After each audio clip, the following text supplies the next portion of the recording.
Hello, it's Mark Linney with your video thought for the day. Well, this week I thought I would take advantage of our new pastor at church.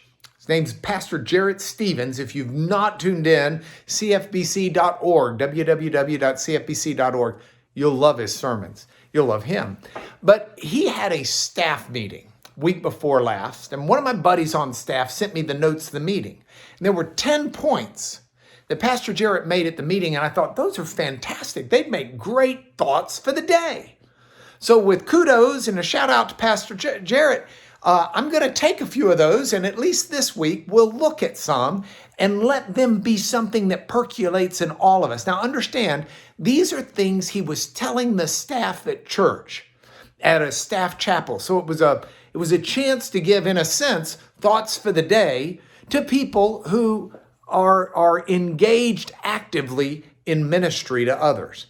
So I think these are actually good for all of us because we should all be involved in other people's lives, in ministry and efforts to share God's love with this world.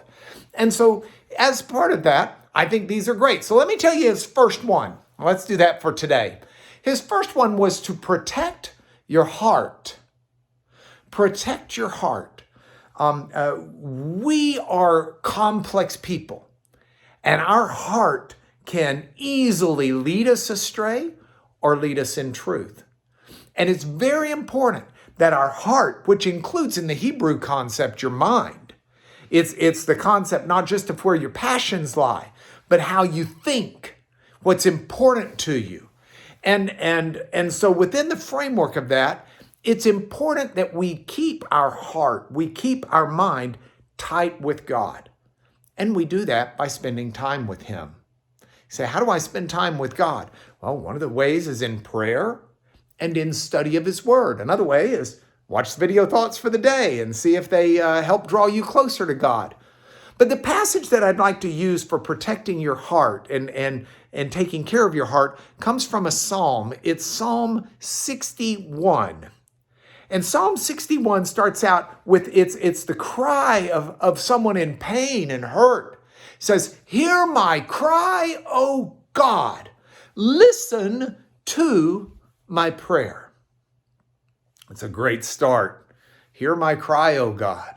Listen to my prayer. From the end of the earth, I call to you when my heart is faint. The end of the earth. Well, I mean, the psalmist is probably somewhere in Israel, not the end of the earth, but he felt like he was at the end of the earth, or she did. You can take this to either gender. Is a faint heart feels like you're so far away from God, so far away from His people. And that's a prime time to cry out to Him.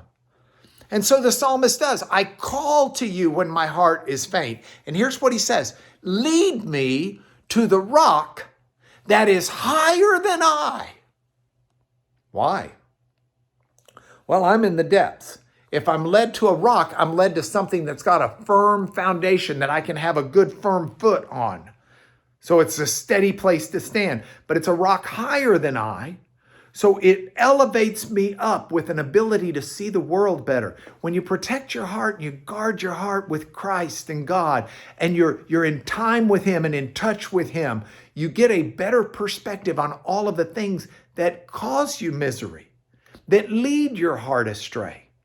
So the psalmist says, lead me to the rock that is higher than I, for you have been my refuge. God's taken care of us. You've been, he says, a strong tower against the enemy.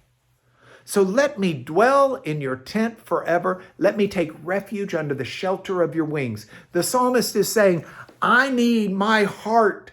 I need heart surgery. My heart is faint. I need CPR. And spiritual CPR comes from being in the presence of God.